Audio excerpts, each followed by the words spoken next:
Time to get to the people, time to get to this knowledge. Like a nail with a hammer, or a nail with a polish. We straight to the point as we get under these layers. Let Julius Hammond get your wealth up in the air. It's not how you get the money, but how you gon' keep it. He deodorizing your brain to uncover the secrets. So in order to peep it, you gotta make sure you listen. Every line to get you hooked for financially fishing. And accomplish the mission of being set for life. Hitting all of your goals, not once but twice. The same way a doctor learns going to health camp. You can listen to this and become a wealth champ.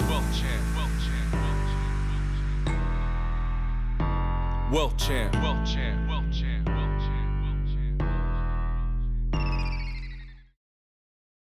Hey everybody, what's going on? Welcome to Wealth Champs Podcast. I'm your host, Julius Hammond. We're here with another fire guest. But before I introduce who he is, I need you guys to do me a favor. Hit that like button, hit that subscribe button, and hit that notification bell because you guys need to know when we got exciting guests coming on. I got some good influencers coming on in the near future. I won't reveal who that is right now, but just hit that notification button so you can get notified whenever they come in. So for today's guest, he's a real estate investor / agent. He has he's done about $4 billion. He just told me actually he'll hit $5 billion this year in total real estate transactions. He has a beautiful family. He lived here in Los Angeles for a long time, went to UCLA. We're going to talk about that because I'm a USC guy. So, you know, got a little bit of that rivalry, but we'll see how that goes. Ladies and gentlemen, welcome, Mr. Daron Campbell. Hey, how you doing, Mr. Daron Campbell? I am excellent, man. Thank you for having me. Thank you, brother. Thank you. So, before we get into your business and what you really do as far as the depth of your real estate, tell the world and tell the audience and tell the, subscribers, who is Daron Campbell? Like, where did he come from? What's his story? Well, interesting. I was born in Chicago and south side of Chicago. Ooh. And who is right? Yeah. Chicago could be dicey. South side particularly, and these days even still. But I was born there and, lived there, had a good childhood, and around the age of about 12, my parents split. Okay. And we went through a divorce, and that was, tough time there, humiliating to me. I think I was more embarrassed than anything else because everyone I knew had, a mom and a dad, and a household that was together. But at the point of the divorce, my mother, and my older brother, older sister, and myself kind of made this decision. Let's get a new start. Let's get out of Chicago. And so we packed up what little we had and set off for California. Okay. And we moved to LA and just had to make a go of it in LA. And so we got here. I had to switch from going to private schools in Chicago to going to public school for the first time. Okay. That was a culture shock. I ended up at Dorsey High School. Ooh, Dorsey. Man. Yeah, I grew up in L.A., so I know about Dorsey Crenshaw. Yeah. Wow. Dorsey Wow. Crenshaw rivalry is a real thing. Yeah. But I got there, went to Dorsey. Turned out to be one of the best experiences of my life. I absolutely loved Dorsey High. But I had gone to all these pretty stiff schools where I would wear a shirt and tie, uniform, that kind of thing. I got to Dorsey, I could dress casually. Down, And the last school in Chicago I went to was an all-boys parochial school. Okay. I got to Dorsey, and there was girls everywhere. You could wear whatever you wanted to school. And the athletic department was great, so I joined the football team. I joined the baseball team.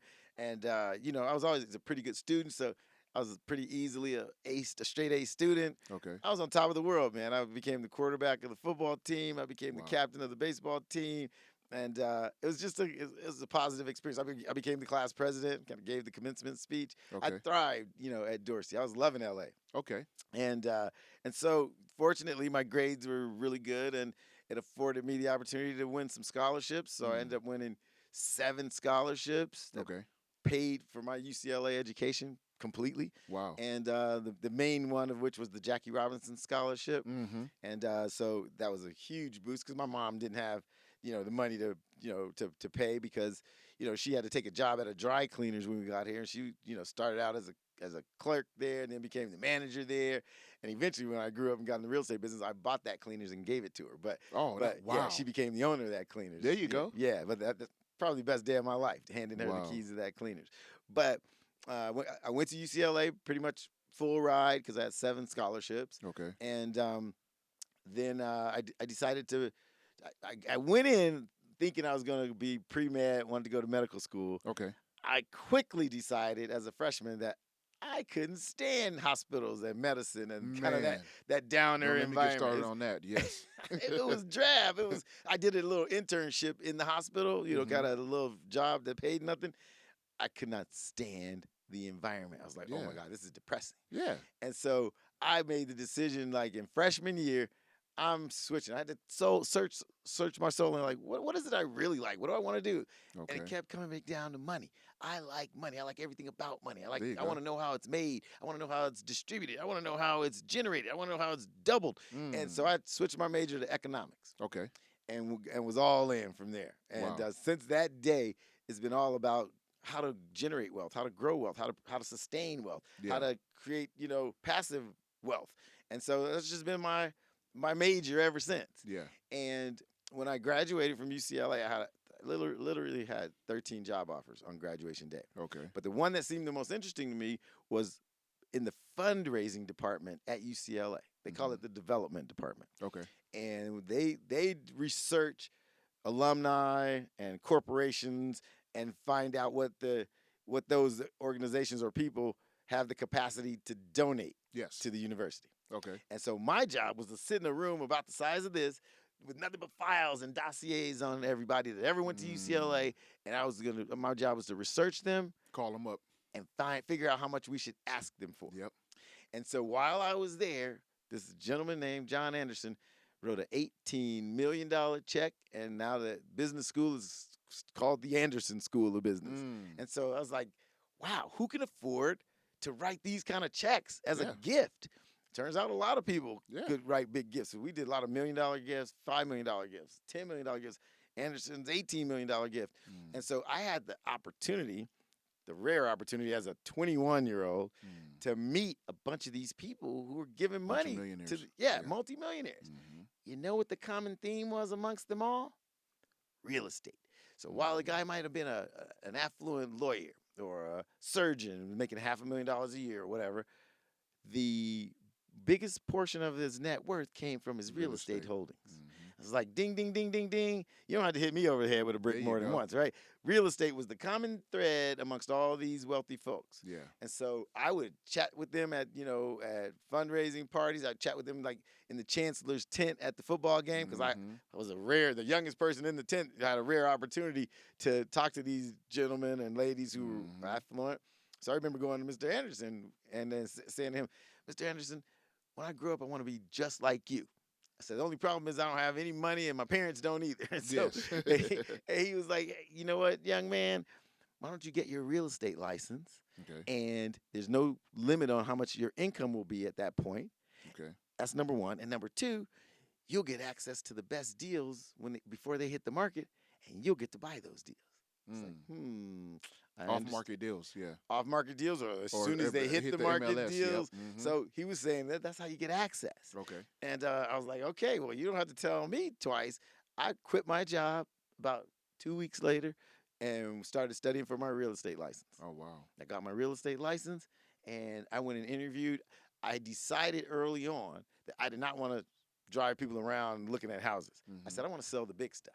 Okay. So I went to 3 different commercial real estate firms and got offered a position at all 3 of them. Well, it was easy for them to offer you a job. It pays nothing. It's commission only. So sure, you can work here. Good luck.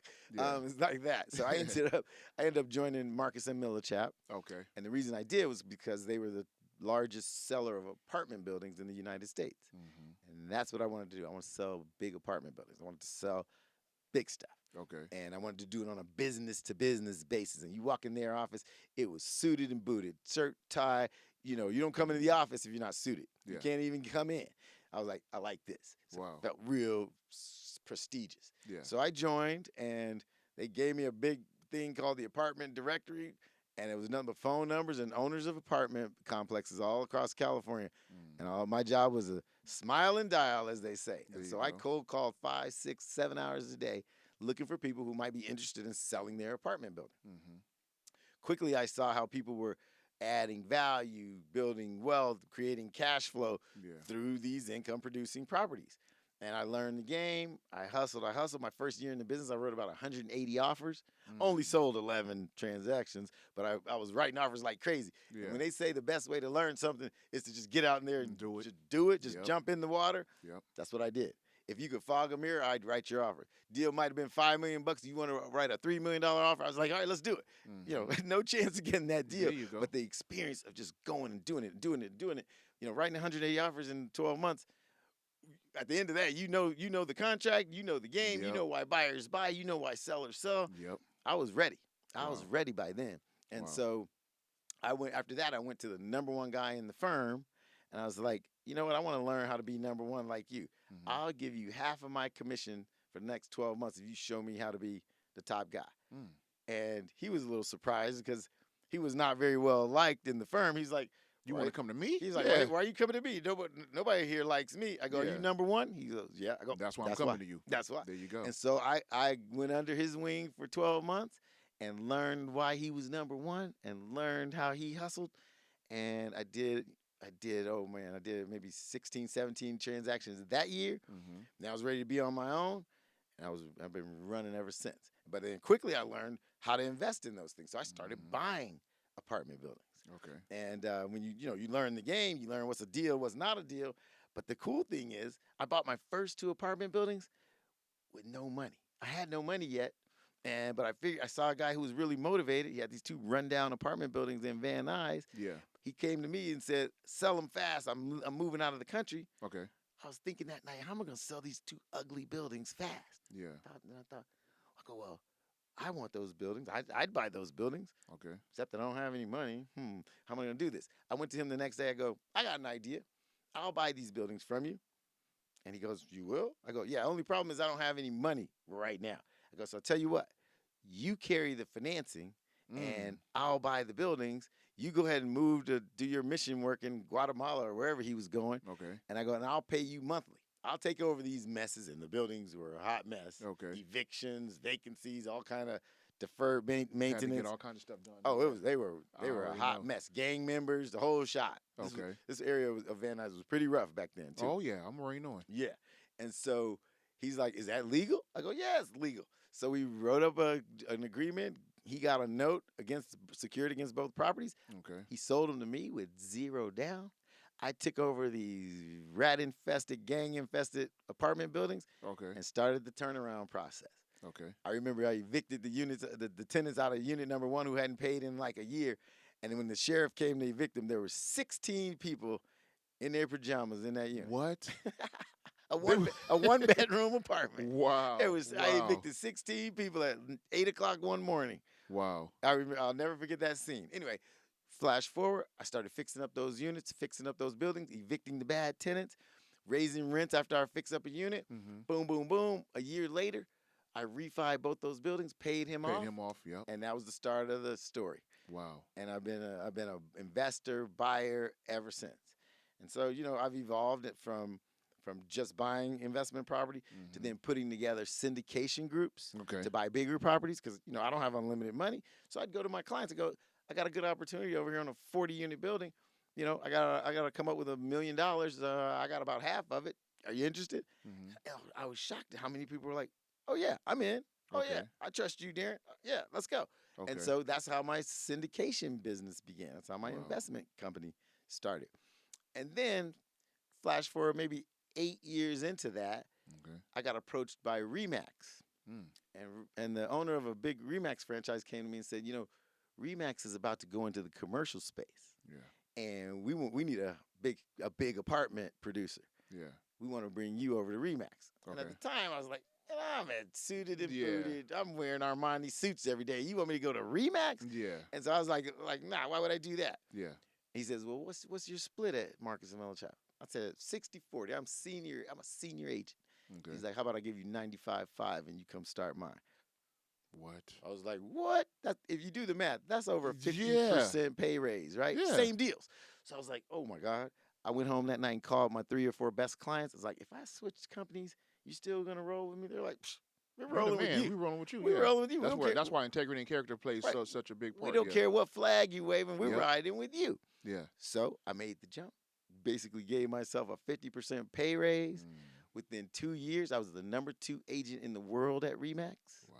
And then I became co-owner of that franchise, and was in that particular company. At our peak, we were like 470 agents, Yeah. and almost 3 billion in sales a year. It was thriving. It was amazing. Okay. And so I was there for about 8 or 9 years, until we sold that entity. Wow. And then and in the midst of that, I got introduced to REO houses, foreclosed houses, distressed houses, because I had just sold apartment buildings prior to that. Yeah. Because Marcus and Millichap didn't sell houses. Yeah. When I made the switch to Remax, I'm helping launch the commercial side, Okay. but Remax was already the #1 house seller in the residential. Yeah. Right. Mm-hmm. So mixing those apples and oranges, I got introduced to all kinds of good house deals. Yeah. So that's when I started buying houses. Wow. And then we got to the point where we hit a recession and people were going underwater. I'm like, these distressed houses are presenting an opportunity. Somebody who's desperate to sell might sell to me for cheap. Yeah. So I started making offers of 65, 70 cents on the dollar. Yeah. And people started saying, yeah. Yeah, because they just want to get out from under that deal or get from another house. They were in trouble. Yeah. And so I started buying distressed properties. Wow. And that's kind of where that idea spawned. That was like in 07, 08, right before that last recession. Wow. Now, did you you said a lot. That's a lot to unpack That's a right lot. there. Sorry. No, that's great. No, it's all great I work. was All great ranting. work. But, Question. Asking for myself as well. The syndicated deals. Yeah. Do you still do those right now? Because I have a whole bunch of people, not only for commercial, but I guess you could say it's still commercial, but businesses that they want sold, and I mean I have the financials for all those. Do you? And I have me being a broker, and I have other brokers who bring me deals as well. Do you and your company still do that stuff as well? absolutely. Those are the best deals. Okay. Those are the best deals. I met with who I consider maybe my best investor just yesterday, and he's got $100 million liquid. He wants to play. Oh, you just said $100 million liquid. Oh my God. Yeah, and he wants to play ball. He's like, go find us some stuff. Yeah. And what we like the most is motivated sellers. Motivated sellers make the world go round, at least my world. And so what I like to do is bring my investors, bring my people opportunities to buy from motivated sellers. And hey, if it's a business, cool. If it's an apartment building, cool. If it's a portfolio of houses, we don't care. If it's a one house, I bought a house in Vegas last month and bought it for $276,000. Cleaned it up, sold it for $440,000. Wow. So I'll buy one off. I'll buy a small junkie house. I'll buy a 100-unit apartment complex. There you go. Opportunity. Money don't sleep, man. There Whatever it is. There you go. I had one mentor that said, nobody ever lost money taking a profit. Taking a break. Yep. Hello. Yep. So. Yep. And how I kind of got into real estate, amongst other things, but more so real estate was studying Robert Kiyosaki. Yeah. Oh my gosh, Yeah. man. Rich Dad Poor Dad was outside of what's the one with Napoleon Hill? Think and Grow Rich. Yeah, outside of that book and Rich Dad Poor Dad is the two books I first read that put me on a financial different plane. And then the cash flow quadrant talking about the E, the S, the B, and the I. Yep. Oh my Lord. Like it took me on a whole nother stratosphere mentally. Yep. And so I kind of did that and started doing, I'm a futures trader and I train and have mentors and mentees in markets and financials and things like that because, taking part of the New York Stock Exchange and different exchanges and stuff like that, the biggest markets in the world where the money's really made and all that stuff, how millionaires become billionaires and billionaires trillionaires and all that stuff, right? And so I say all that to say with real estate, him and Grant Cardone, 10X rule and all, sell or be sold. And when you listen to these type of people, who is your mentor outside of the ones that you came across that you like, man, I listen to this person religiously to help me get to this next level? Well, that's funny you say that because there's some people I consider mentors that don't know they're my mentor, right? Yeah. Just like that, right? There you go. And so, Robert Kiyosaki is kind of like the father of grandfather, all of us modern day entrepreneurs, right? There you go, yeah. Because he broke it down in real simple, basic terms. Yeah. Assets versus liabilities and cash flow and that kind of thing, how important and imperative that was. Yeah. Napoleon Hill, Think and Grow Rich is great. You should read Outwitting the Devil, too. too. I've read that, you too. have? Oh, of course, Oh, man, that's in my top 5. Yeah. T. Harv Eker. Yeah. Secrets of the Millionaire Mind. Yep, read that book, too. That's a top 5er also. Yeah. Everyone should have read that book. Okay. And then let's see. I got so many of 'em. One of my personal favorites is that very few people know about is it's called "It's Not the Big That Eat the Small, It's the Fast That Eat the Slow." And it talks about the speed of business. Who is Now, that? man, we gotta look up who Okay. the author is. Oh, Yeah. but mine is so worn out because I've read it like 6 times. It's all good. Yeah, you gotta look it up. Yeah, I'm doing that right now while you Oh, talking. good, Yeah. because it's all about the speed of business. If you can move rapidly, if you can be nimble and quick, Yeah. you never get caught, with a market changing under your feet. There You you know what I go. mean? And so, you know what? One mentor told me, this is a personal mentor, and he said, "You want to know why I've been 99% successful in everything I've done?" Okay. I said, "Why? Tell me." He goes, "Because I always sold a little bit too soon." Wow. Wow, deep, right? Because a lot of times you don't. Sorry, to cut you off. Go- Jason Jennings and Lawrence Huntington or something. Yep. Sorry if I said Yep. the name wrong. Yep. But Jason Jennings, it's not the big that eat the small, it's the fast that eat the slow. Oh, wow. killer I'm book. gonna get that book too. Yeah. Killer book. Okay. Okay. And then I listened to a lot of the books about the presentation secrets of Steve Jobs, things like that. So I like entrepreneurs who take a little different angle and look at things a little differently. Yeah. And that's kind of the crux of the mentorship program that I run right now. Mm-hmm. I teach people how to invest and buy real estate and other assets and use creative financing to do so. Okay. Because you see, most of the time, there's only 2 things stopping a person from being an investor. One is bandwidth and knowledge. Yep. They don't have it, or they don't have the connections and stuff. Yep. Exactly. Mhm. And 2 is capital. Money. Yeah. There it is. It's that simple. So if I can teach you how to play the game, and then I can show you how you don't need that much money to do it, boom, boom. We check Okay. both boxes, and you're in the game. Okay. And so my focus right now, I mentor dozens of people right now, and I teach them how to identify great opportunities and then how to negotiate to minimize what you have to pay to get those opportunities. So that Okay. Vegas deal I told you about, Yeah. bought it for $276, sold it for $440 grand. Okay. Guess how much money out of pocket? $29,000 total. That's it. Total. Wow. 29 grand to make a $170,000 profit Okay. in 5 weeks. And I'm going to assume the 29 grand was for the rehabbing and all that stuff, right? Well, I paid the guy 15 grand Okay. cash. So that's He was in default. He was in trouble, by the way. He was about to get foreclosed on. Okay. So he got 15 grand in cash. Okay. The balance was carrying costs, closing costs, and light rehab. I did a paint job and some landscaping. Got So you. all in, 29 grand. Coming out, sold it for 440.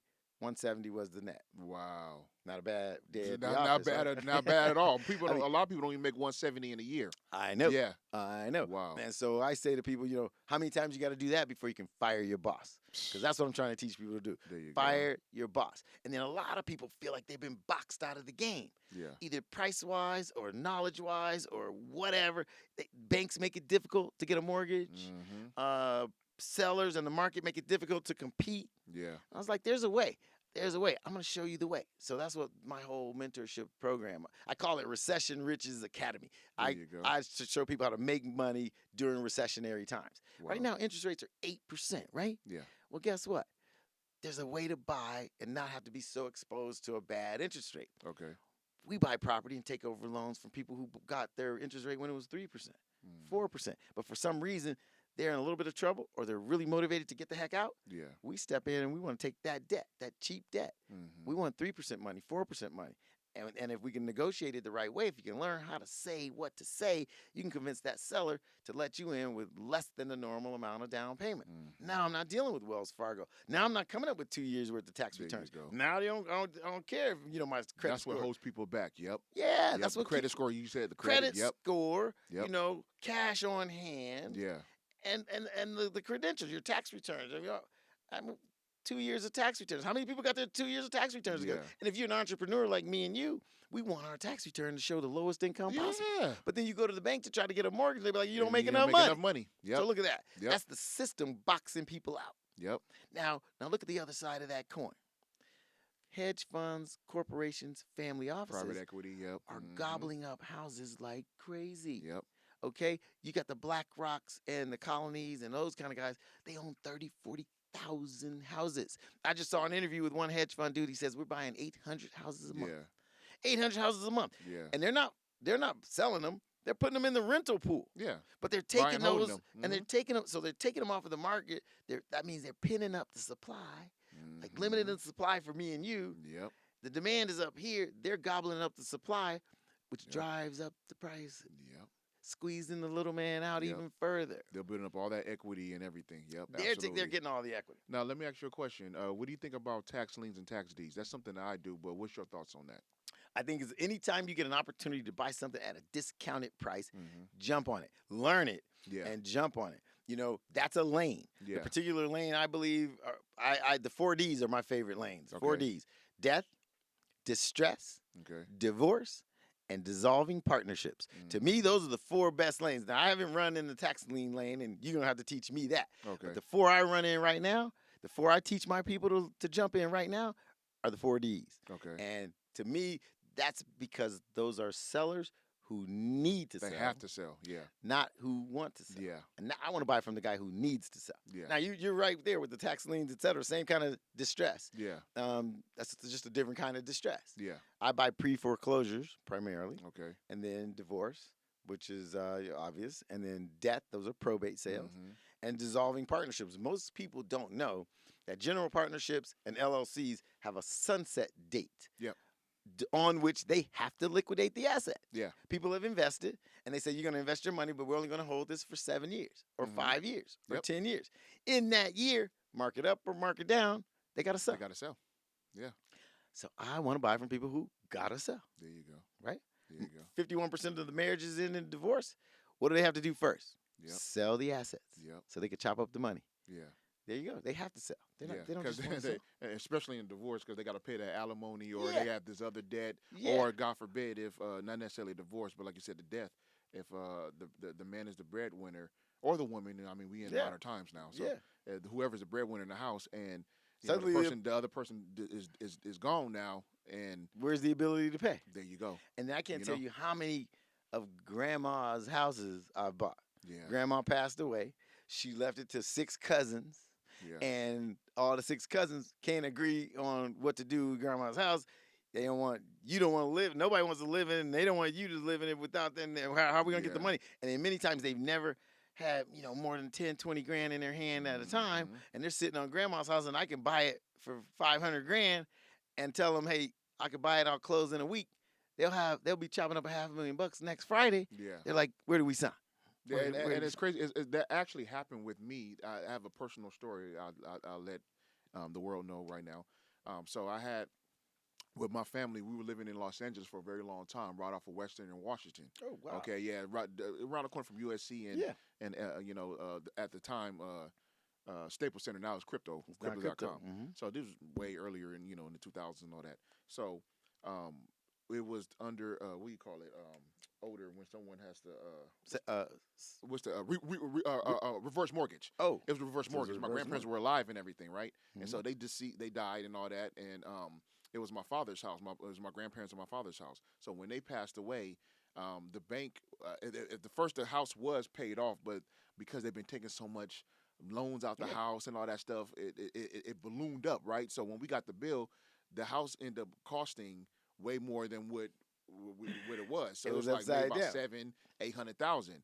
And so what happened was and I didn't know, I wasn't into real estate back then. You know what I mean? So I started learning all this as, stuff starts happening. You're like, okay, I need to learn this because I see the other side of it now. So long story short, guy came in, or he must have found us somewhere. I don't know if it was through marketing or paper or something or whatever, right? And found out we were way underwater. So he came in and he said, you know what, we know that you're going to get kicked out within the next couple months. Hey, I'd like to offer you about 20,000 to be able to do that. And so my dad, my sisters, and my mom. She was staying with us. Now my mom and my dad were divorced, but they had still been really good friends over the years. So they had came and stayed with us and all that stuff, right? So to make a long story short, like I said, he came and gave us 20,000. And we had to sign some papers and all that, and I learned what it was. But at the time, my dad, he wasn't a real estate guy. He was in administration, like he was working for group homes and all that Right. stuff. So his mind was there, right?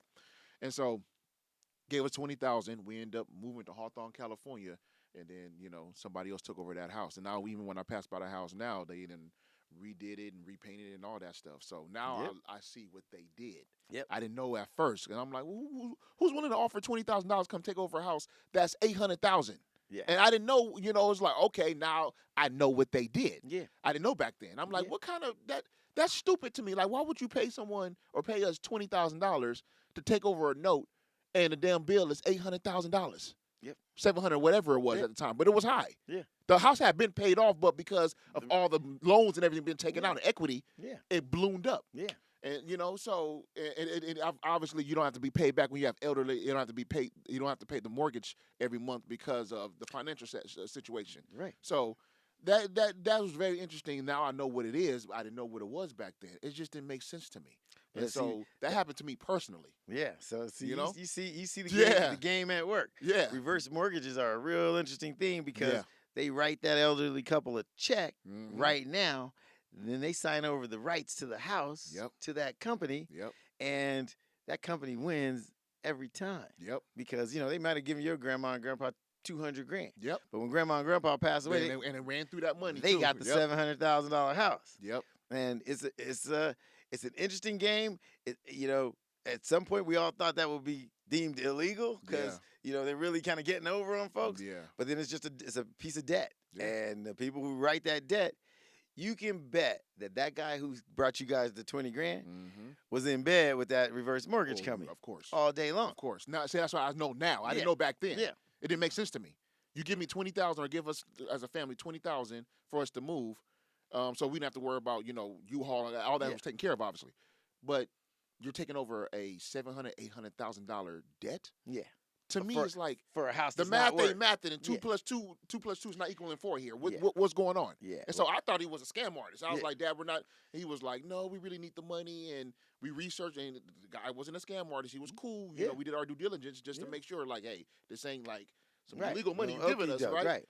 Man, now I know what he did, and Yeah. I was like, that was he got him an asset on him. Absolutely. Yeah, and that was back then. And the kind of note that they signed on that reverse mortgage Yeah. was something where that interest was compounding, Mm-hmm. so that interest number far outran the amount they loaned your Yeah. grandparents. Yeah. And it was probably 22% interest compounding, and by the time they died, $200,000 in their hand had turned into $700,000 in debt. Mm-hmm. And I guarantee you that guy worked with that company all the time Yep. and said, okay, you guys gave them 200, 5, 6, 7 years later, they owe 700, so they'll never get out. Yep. And I'll give you 500 for your debt, for your note, Yep. and then I'll You take the that. house. Yep. Boom. Yep.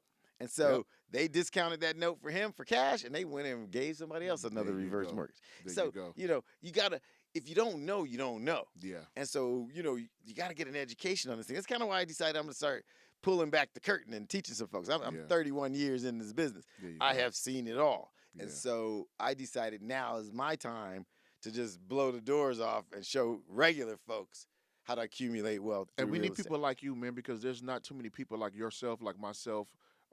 There's more people out there now. If you go on social media, there are people who have courses and who have things like that, digital or in-person courses or whatever, and have mentorship programs to be able to teach. And I'm thankful for that because back then, social media was not big as it is now. Yeah, MySpace and all that, but it wasn't as blown up as it is now. So I am very grateful for yourself, for myself, for others who are out there who are really out here teaching people how to gain wealth in different components.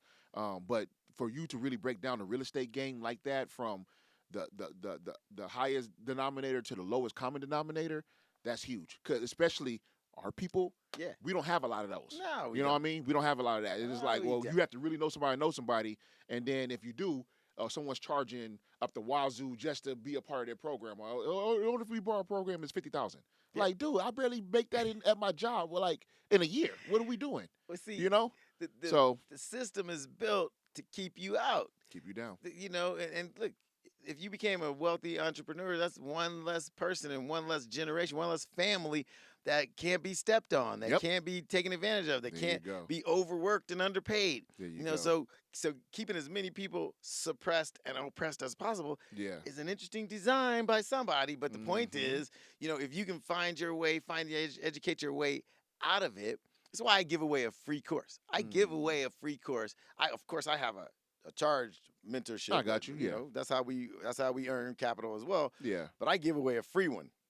And, you know, matter of fact, if you want, I'll tell your people how to get No, please. get my yeah, free course. yeah. I'm gonna take it just so I can learn a little bit You more. should. Yeah, of course. You yeah. should. I give away some very valuable secrets that you'll never unlearn again. Wow. And it's an education that you could put to use tomorrow. Wow. You know, if they could go to my Instagram, and if you just type money in the direct message, message me the word money, my assistant will give you the download to the free course. Okay. And it's all about how to acquire distressed properties, and really that's where I think the opportunity is. You know, there's about 3,000 homes going to the foreclosure process a day.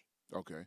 And this is all since interest rates tripled. You know what I mean? Yes. 2.5 years ago, interest rates were in the threes. Yep. Now they're in the eights. Yep. Okay, so what does that do to somebody who's got a variable mortgage Yeah. and they were paying $2,600 a month? Blows it up. Now they're paying $8,000 a month. Yeah. So think about how many people can no longer afford their mortgage. Yeah. Well, these people get into trouble, they get into default, they go into foreclosure, and now what? They got 35 more days, and then the bank's coming to get them. Mm-hmm. Like your Like family what happened with me. experience. Yep. They're coming to get you. Yep. And so what I do is I teach people how to find those properties and create a win-win situation. Hey, let's get those people some walk-away money, your 20 grand that you guys got, helped you move, saved you from foreclosure. Hey, at a certain level, you guys were grateful for the 20 grand. Yeah, we had to go from the house to an apartment for a little bit, but at least we had a roof over our head. Yeah, what was the alternative? Get nothing and get locked out. Yep. The sheriff was coming. Yeah. It might have been 2 weeks away, but he was coming. He was coming. Yeah. And They so- let us know. Yeah. Exactly. So I'm teaching people how to be the guy who came in and saved the situation. Mhm. You know the guy I bought that house from in Vegas he was 1 week from foreclosure. He has called me maybe 4 times since we closed that deal saying, thank you I'm already for knowing. saving my life. Yep. Can you believe that? Yeah. So some people go, well, what are you doing? You're buying houses from people who are in trouble. No, I'm saving people. Yeah, you don't who are know in trouble. what somebody got going on. Yeah. No. Yeah. And so we don't evaluate it like that. If there's an opportunity for us to do good and an opportunity for us to save somebody from foreclosure, from ruining their credit and giving them some money for a fresh start, that's a win for them. Yeah. And if we can buy a house at a discount with leverage that has equity, that's a win for us. Who's losing? It's just that some folks don't want you to know that can be done. Yeah. Because why? Because they want the They want opportunity. they want to offer themselves. They don't want you playing on their game. It's chestnut checkers. Absolutely. Yeah. Let's talk a little bit before we go a little deeper into your business and all that stuff and your programs and everything, and then we'll be wrapping up probably another 20 minutes or so. Whatever you want. Your family. Talk a little bit about that. I don't know, Jay. Are we able to put the pictures up, or it'll be during after? Do you know? Okay. Yeah. So talk a little bit about your family right there. I mean, I know you said adopted family, but who's that in the picture? They sort of adopted me because they started out as investors. The lady who's sitting down is she and her husband were very large investors. They owned a huge portfolio in Indianapolis. Okay. They sold that and moved to California, and I helped them acquire an entire apartment portfolio. Probably about 400 units that we put together for that family. Wow. And the cool thing is we then became co-owners and partners in the Golden State Mutual headquarters on Western and Adams. Really? We owned that building for 4 years together. Me and the Johnson family. That's the Johnson family. Wow. And so through the course of all our business dealings, they kind of took me on as a member of the family. There you go. So Kevin is the son. He's there in the pink shirt, and that's one of his daughters. He had 5 daughters. Okay. The one in the middle is his daughter. And unfortunately, both Janita and Kev passed away in the last couple of years. Wow. But Sorry the to hear daughters now, are in charge of things, and I'm still family with them. And, we did good for that family. There you go. Now, my own personal family. There you go. We're going to go to that picture, and that's the one that has that's my gang of 3. We're hanging out on the Cosmopolitan balcony in Vegas. Las Vegas, yes. Yeah, we like to travel a lot, me and There my we 3 go. kids. I'm divorced from their mom, but Okay. they're all in their 20s now. Actually, the oldest just turned 32 yesterday. There you go. And Happy birthday, whoever. that's the Alexis. son? The son? That's Alexis. Oh, the that's girl. okay. That's Alexis. The one Okay, right happy, there in the front. Happy birthday, Alexis. Happy belated birthday. Yeah. Awesome. And so they're like my best friends. Okay. We love to travel together. There you go. 2 of the 3 are in the real estate business, Mhm. and everything's like a family affair. We've always been super tight. I'm even still close with their mom, There you go. and this is all about building legacy Legacy, wealth, yeah. right? And so everything I do, I'm thinking This is going to be theirs. Yes. This is going to be for them. This is going to be for their Can't children. take it with us. Yeah, You can't take it with you. And the best thing, the elite do it. They build for their families and they pass it on. So why can't we do it? they got grandkids and great grandkids that'll never have to work. Never. Okay, so that's the difference. We got to be at the dinner table talking about that to our kids. Yes. Growing up, we didn't have that. No. Growing up, our No. parents weren't sophisticated enough to know. No. Look, let's be owners. Yeah. Let's be owners. See, I think you can talk about 20 different asset classes if you want to, but what you got to be sitting down at the dinner table saying is you have to be an owner. Now, see, growing up for me, I had the privilege because my grandparents owned group homes in L.A. Had three group homes in Los Angeles, 6 boys in each home, 18 boys total. And for about 20 years, they shut it down in the year 2000, or I think it was 99 or 2000, one of those. So it was standing for 20 years. Wow. Really good. Used to go get them from McLaren Hall and different boys from 12 to about 18. Yeah. So I kind of saw the self-employed aspect of it. Lucky you. The good and bad of it though, and this is kind of where I kind of push back on this part too, because the good part is I started with self-employed. I saw my mother taught me and my grandparents taught me a little bit about balancing a checkbook, accounting, in and out, what's going on, right? Look at your your finances and stuff like that. So that's the good part. The bad part is dealing with family. Yeah. You know what I'm saying? Yeah. Like hiring family members. Yeah. People don't want to come into work but still want to receive their full paycheck. I'm like, you can't go work for the man and think that you could be off for 2 weeks just because, I'm having a mental breakdown. I need 2 weeks off. And then you're going to get your full check and you ain't got nothing on the books as far as like a vacation or nothing. Oh, we'll just do it. Yeah. I'm like, no. So my mind has kind of been warped. Yeah. When it came to that, it's like, nah, listen, I got one family member, and that's my middle sister right now. She's into paralegal. She has a paralegal degree or whatever. Mm-hmm. And she went to UCLA too for that. Okay. And that's the only one who I will hire right now out of family. I wouldn't hire nobody else family wise. You know, and I'm not saying all my families are lazy. I'm not saying that. But growing up, I'm kind of like, nah, man. Jaded. I'd rather go get somebody from LinkedIn. Yeah. And because I know, there's, I'll pay them a night, but as long as I'm paying them, they doing their job, we good. Right. And because it's easy to take family for granted. They do that all the time. And take advantage of a situation. Yeah. And in business, we can't afford to have that. No. No. For you to just not show up, somebody's got to do your job. Yep. And so you're getting paid to perform a set of duties, tasks and duties. And if you don't show, someone else got to step in and do those duties. The work doesn't go away. There you go. And so people got to have some work ethic. And that's why I've hired family before. But my rule of thumb is you go out and get a job and show me that you can perform on that job for a year or two. Come back with a great track record. Come back with a good review. If I call your manager on that job, I want to hear him say, that's the best employee I ever had. Mm-hmm. Then you can come talk to me about a job.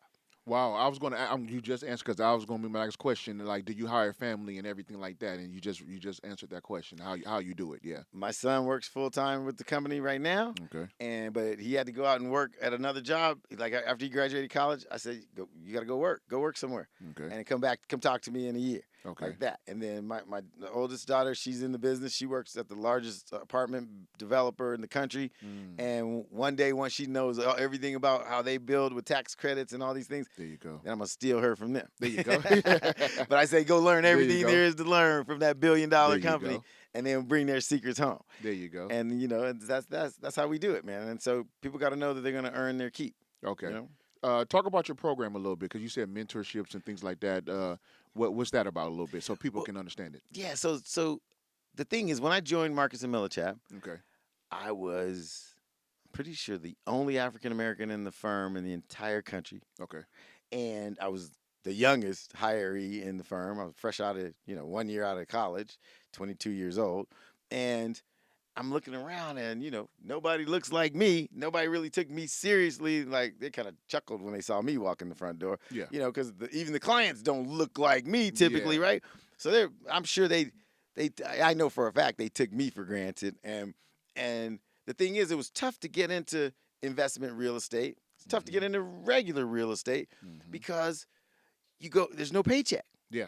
it was commission-only Commission business. only, And if yeah. you're an investor, it's capital intense because you got to have the money to get in the game. Mm-hmm. And so I was fortunate enough to learn it fast, run my butt off until I had some competency and close some deals. Because me and my wife at the time, we didn't have anything. We didn't have staying power. We didn't have 6 months worth of savings Yeah. to buffer us until we made it. I noticed a lot of people in the firm came from wealthy families, and they could go the 6 months to a year without a paycheck while they Yeah. learn the business. Yeah. Yeah, I didn't have that luxury, bro. I had to close something in the first 40 So days. Yeah, that's what I'm saying. Or, Yeah. or the rent wasn't gonna get paid. There you go. And so I like that pressure because that's what made me perform. There you That's go. what made me run and write any offer anybody could write. I didn't care. I'm gonna write it. And if we don't get it, I'm gonna learn. There you And go. I'm gonna learn. And I'm gonna learn. So I learned it fast because I had to have the paydays. So fortunately, I learned it quickly. But I saw what was keeping people out. Okay. How many of your friends? How many of us can go 6 months to a year with no payday? Right? So that right there was a barrier to entry.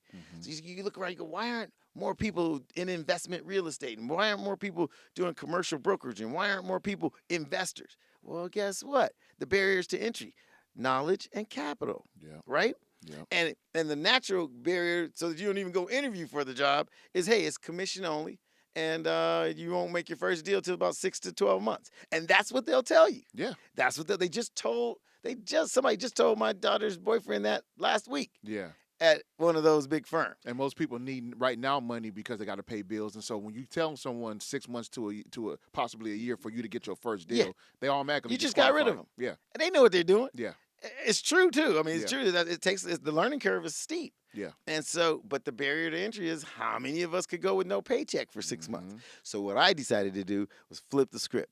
I started hiring people as my assistants so I could give them some car money and some rent money and learn the business while working under me. Okay. And, just enough to survive pretty much, but then start participating in the fees that I make when I close the bigger deals. There you go. And I colorized that sucker. I hired 14, 15 people like me Wow. in that firm while I was there. There we go. And then when I owned my own firm, when I joined, became co-owner of the They other just came firm, over right with you. they came and I Yep. hired 50 more. There you go. And so we peppered the gumbo. There you go. There you yeah. go. And so I said, we got to find a lane because Yeah. then once you get them trained up, hey, we perform as well as anybody else. Yeah. And it's not about what And the funny thing is, the clients, the investors, the people who want to ride with you, they don't see this. They see green. Yep. And As long as you get the deal done, You they deliver cool. the Yep. green. Yep. Nobody care what color your No, skin is. man. No. You get the knowledge, and you get the wherewithal to bring them the opportunities. Man, there ain't no racism at the top, bro. That's what I'm. Oh my gosh, I'm glad you just said that because I'm one of the mentors for one of my guys. A shout out to Adrian. He has this school called Lifestyle University where he's teaching. He has mentors who come and teach. You got people from different countries and things Really? like that. Yeah, it's all online and all that stuff. Really? Yeah, it's called Lifestyle University. And so we have a Forex guy. We have, me. I do the trust because I'm big on trust Yeah. and how estates and things like that. Right, Yeah. putting things together that way. So I told him, I said, when you travel and you got money, they don't. Nobody care. Nobody see Nope. your color. Nope. Especially if you go to another countries, they love you. They're like, oh, you a black man and you going here Right. and you got money. Right. Psh, man, don't even let me get started. Yep. Don't even let me get started. But racism is for I'm not saying it doesn't exist, but the wealthy and people who got money, whether it's upper middle class or even some middle class people who got a little bit of money, they don't talk about that stuff. They don't care because they so focus on their tunnel vision, so focused on building legacy, building businesses, operating businesses, running it. They don't have time to be talking about the little bottom man crap that we be talking about as society. They push that stuff for us to keep you down and keep your vibration low. That's right. It's low vibrational activity. That's right. And the thing is, you notice the people pushing the most racist agendas and all that, they tend to be at the bottom of the food chain. You go sit down with a few billionaires and see how much they care about what Thank color you. you are. They're thinking about, small people talk about people. Yep. Large people talk about ideas. Ideas. Yep. Got that from Miles Monroe. Yep. That's Yes. one of my mentors too. And Spiritual mentors. there you go. Mhm. And ideas don't have a color. Yeah. idea. You bring a billionaire an innovative idea. He don't care if you're green. No. He don't care if you're purple. No. You know what I mean? He just want to, how can he make money? How can we leverage this thing and make it happen? And make it There happen. you And go. you know what else I noticed about people at the top of the food chain? They don't begrudge you anything. They know that it's only crowded down there with the pigeons.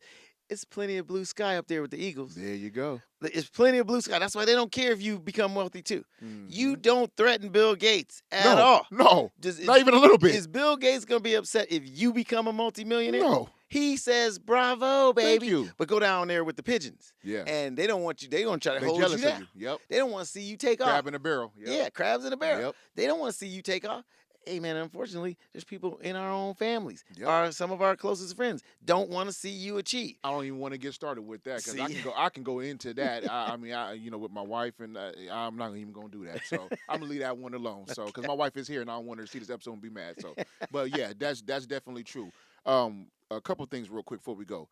Talk about your books, man. You got 2 books right there, but then you got you said about 6 more that you wrote. It's 6 more. There's 8 of them. There you go. My latest one is everything you need to know about distressed properties. There you go to cameras. There you go. Because that's our favorite topic right now. There you go. Because distressed properties are where the opportunities are. I like that. So my mentorship program is all about how to find and acquire distressed properties Okay. at 65 to 70 cents on the dollar, Okay. and how to reposition those assets, and then how to resell them.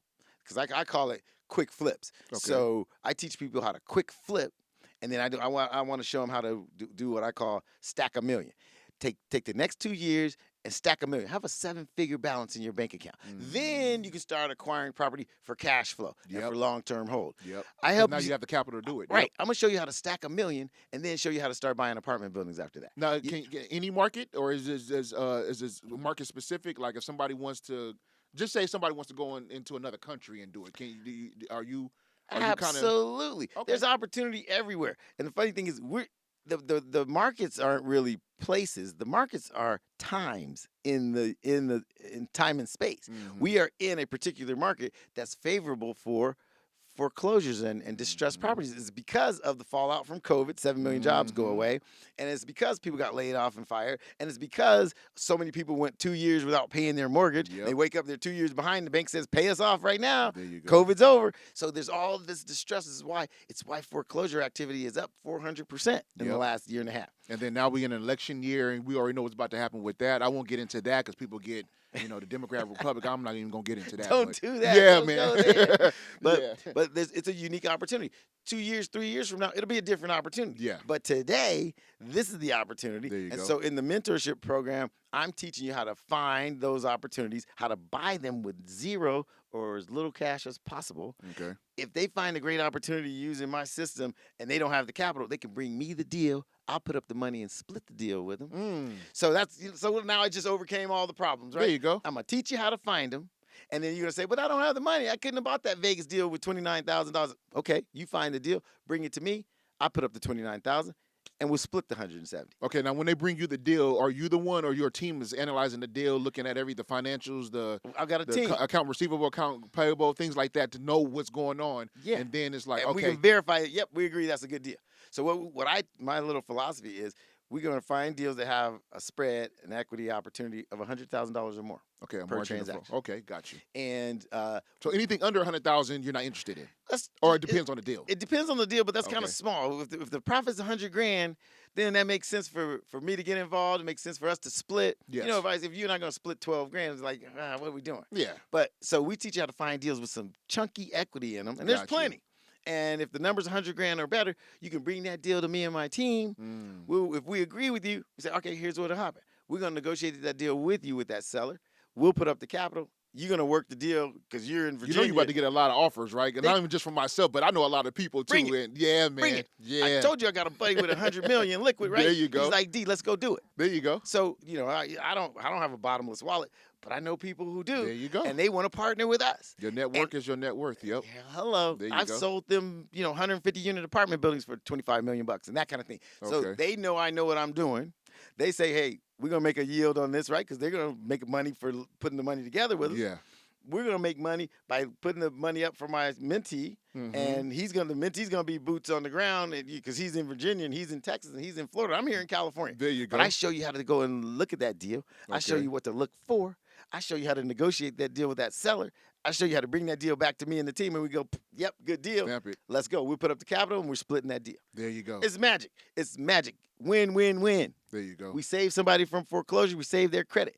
We showed you how to evaluate a deal and find $100,000 in potential profit or more. Mm-hmm. We showed you how to get the capital and put it into that deal. You and I reposition Deal and done. split that money. There we go. Where's the lose? Where's the lose? Nobody There lost. you go. Everybody won. Everybody won all across the Yeah. board.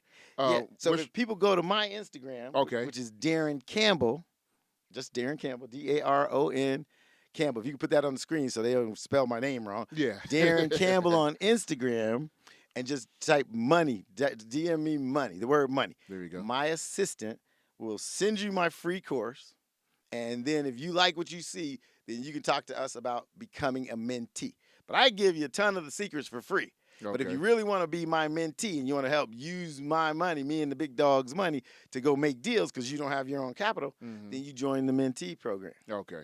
And away we go. But hey, if you got your own money and your own wherewithal, take the free course and run with it. Yeah. I've learned that you got to give in order to get. You got to give to receive. The more yeah, I give for free, that's a spiritual law. Yeah. Yeah. Yeah, absolutely. And it works. There you go. It works. Yep, sowing and reaping, however you want to do it. Yeah. However you want to What's the other book real quick? Let them see the other book too, so that way This they can. one is Yeah. Get the most money from your real estate investing. Mm, See, that teaches you what to look for, how to get the most out of that investment, like that. how to reposition, how to add value, how to increase rents, how to increase value, how to resell at a higher number, how to get it fast and get out fast. It's just all of those little gems that, here's the thing, They don't man. teach about that. I was going to say it. You took the words out of my mouth.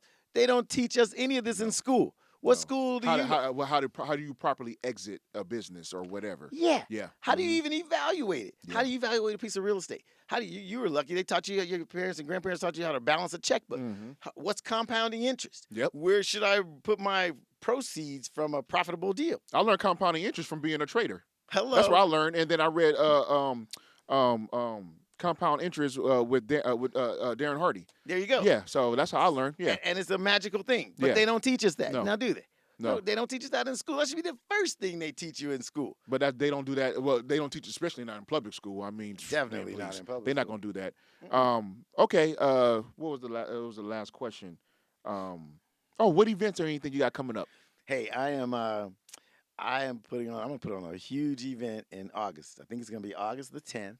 Okay. And it's all about what I'm telling you about: creative financing, how to acquire properties at a discount, how to Okay. reposition those properties, how to sell those things at a profit. And that is like kind of A to Z In person? in person. Okay. It's gonna be in LA. It's gonna be at Universal Studios. at Oh, the let me know. I'll be there. Universal Hilton. Yeah. Let me know. I'll be All right, there. I'll let you Yeah. know. Anybody that wants to get early bird discount tickets, you could type tickets in the DM in my Instagram, and we'll give you the link for a discounted early bird ticket. Okay. And it's gonna be fun because I'm pretty crazy and animated, and so No, I can tell. The Yeah, audience gonna have a good time. No, with but me. you passionate about what you talk, and then you're not just passionate. See, there's a lot of I've been around a lot of people, right? Yeah. Being a host and of a Yeah. podcast, but all the other stuff I got going on. So I'm been very privy to be around people who got money, people who got who got personality, things like that. But I also knowing certain things that I know is like, okay, well they're excited, they're motivated, they can give the rah-rah speech and all that from the stage, but they don't really know too much of what they're talking about. Exactly. It looks like they do. You know what I mean? Yeah. With you, I know you know what you're talking about because I'm in this space, not as much as you, but I'm in this space to a degree as far as real estate, and I'm like, yeah, everything you're saying, 100%. Yeah. And you have the personality, and you have the wherewithal, and you exude. You just doing your thing, man. I love it. Well, I appreciate it. Not all who can do can teach. Can teach. And vice versa. Not all who can teach can do. Yeah. Many gurus out there are teaching some stuff that they don't do. No. The different thing about me is I'm doing it every day. Yeah. I'm out there investing every day. And then I can come back and teach people because I have kind of a penchant for talking it and conveying it. And I've done it 31 years later and $4 billion in transactions later. There ain't nothing I haven't seen. So I can teach it. I can talk it. And every day it's still my business. It's what I do. I'm not a seminar giver. I'm an investor who happens to want to teach folks how to get in the game, how to play the game. Boom, boom. So we're going to end it on that note. But before we end it, I'm sorry, let me rephrase. Before we end it, where can everybody find you? I know you said Instagram, and give your socials, give telephone numbers if you want to give that, emails, whatever. Yeah. Okay, I'll give it all. How can they find you? So I'm Daron Campbell on Instagram. I'm Daron Campbell on Facebook. Okay. Just my name. I'm Daron Campbell on LinkedIn. And if you want to reach out to me and my team, you can email us at info@daroncampbell.com. Mm-hmm. And like I said, if you want to know more about the mentorship program, you can put it in my DM. What did I say? What was the word I said for the link? Money, and then the other one, ticket for money tickets. is to get the free course, and ticket to get a discounted ticket to my event. Okay. And I have a YouTube channel. It's just Daron Campbell TV. Wow. Just check me out. I got hundreds and hundreds and hundreds of episodes, and I'll talk a lot about how the system and the powers that be don't really want you to become wealthy, and there are mechanisms in place to make sure you don't. Well, I bash the banks all the time. Yeah. So I'm throwing rocks at the people that are trying to keep us out. I call myself the leader of the real estate revolution. Yeah. Here we come. But I'm going to show regular people how to play this game. I'm pulling back that curtain right there, and I'm going to show people what's really going on behind the scenes, how the wealthy multiply their wealth, and how they don't ever tell you how to do it. Who's the real Wizard of Oz, right? It ain't really this big ass person behind the screen. It's really a little midget that come from down there to act like, because he has a big platform. He's got a big platform. What it is. So, and so you want to keep his foot on your head so you don't learn the game and you don't join him. Because guess what? The more people they keep in a position of employee or a position of, the more money they make. Hello, because It's that simple. They need you to do the work. Yeah, because they don't want to sit on their yacht while the machine's still turning. Yep. Okay? And that's why ownership is what everybody needs to sit down at their dinner table tonight and talk to their kids about. Ownership. Not what my parents said, get a degree and get a good job. Come on. Forget that. Yeah, that was old school. Way old school. Exactly. Yeah. If you spend your life working a job, you're going to be building somebody else's dream and not your own. Guess what? There it is. Wow. Well, thank you, Daron. Thank you. I appreciate you coming, man. Thank you for your insights, for your knowledge, for your wisdom. I got a lot out of this right now, and we're going to do some business together, man. Absolutely. I'm you know how people say asking for a friend? No, I'm asking for myself. Because I'm like, I got people who going to come in and for business deals, merger acquisitions, real estate, commercial, all that stuff. So, bring it. At least you can evaluate it. If it's for you, it's for you. If it's not, hey, Jay, I can't really do that, man. Or, maybe we're not thinking about that deal or whatever, right? So listen, it's all good. It's a numbers game. Yeah. Let's make 10 offers and we'll buy 2. You know what I mean?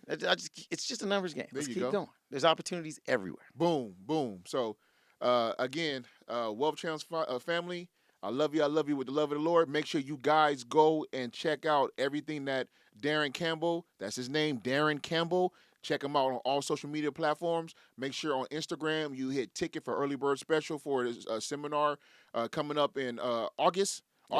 And then hit money for the free course and the free tips. I'm going to do it myself. I'm going to do it actually after we finish recording right here. So, again, love you with the love of the Lord. All his people, comment, like, subscribe, reshare. This video is going to be posted next week. We're going to have the shorts out. Make sure you guys, buy some things and support him, man. And because at the end of the day, we all we got, and this is what we do. We out here getting people out the matrix and getting them out the legal and right way. With all that being said, WealthChamps family, we out.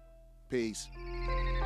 Time to get to the people, time to get to this knowledge. Like a nail with a hammer, or a nail with the polish. We straight to the point as we get under these layers. Let Julius Hammond get your wealth up in the air. It's not how you get the money, but how you gon' keep it. He deodorizing your brain to uncover the secrets. So in order to peep it, you gotta make sure you listen. Every line to get you hooked for financially fishing. And accomplish the mission of being set for life. Hitting all of your goals, not once but twice. The same way a doctor learns going to health camp. You can listen to this and become a wealth champ. Wealth champ.